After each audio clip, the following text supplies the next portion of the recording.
There's a very specific kind of person who, the moment a group chat crosses into triple-digit notifications, does one thing.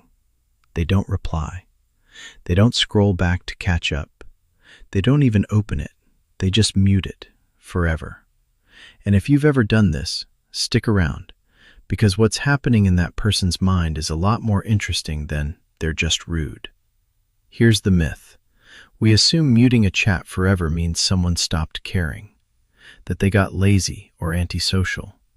But psychologists who study attention have found something different. The people who mute chats permanently often care the most about doing things properly. They're not avoiding the conversation because it doesn't matter. They're avoiding it because they know they can't give it the attention they think it deserves.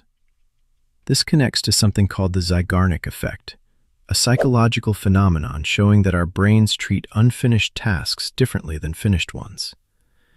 Incomplete tasks stay active in memory, quietly draining mental energy in the background. An overflowing group chat is basically a pile of unfinished tasks. For some people, letting hundreds of these sit there is unbearable.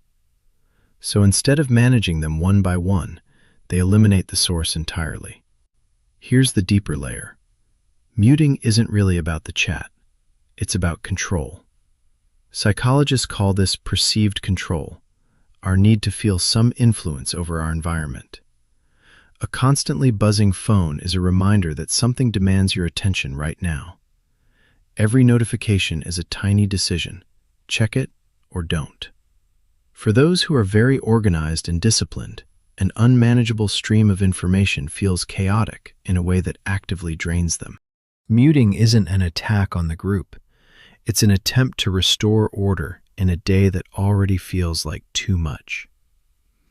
There's also something called social battery, the idea that social interaction uses up limited mental energy. A group chat rarely has a true ending. There's always someone posting something new. For introverts and even extroverts under stress, that can feel like a tap that never turns off. Muting it isn't rejecting the people inside it. It's removing a demand that never gave the brain permission to rest. Here's what most people miss. Many people who mute chats still check in, just on their own schedule, not the group's. That's the shift from reactive communication to intentional communication. It's the difference between being pulled into a conversation and walking into one on your own terms. Research on boundary setting shows people who protect their attention this aggressively share a few traits. They value depth over volume. They're highly self-aware of their own limits, and they prioritize long-term mental clarity over short-term social approval, even if it means being seen as distant. In a culture that treats instant availability as a virtue, choosing not to be instantly available is a quiet act of psychological independence. So next time you see someone who muted a group chat and never turned it back on, don't assume they stopped caring. More likely, they've simply chosen peace over pressure.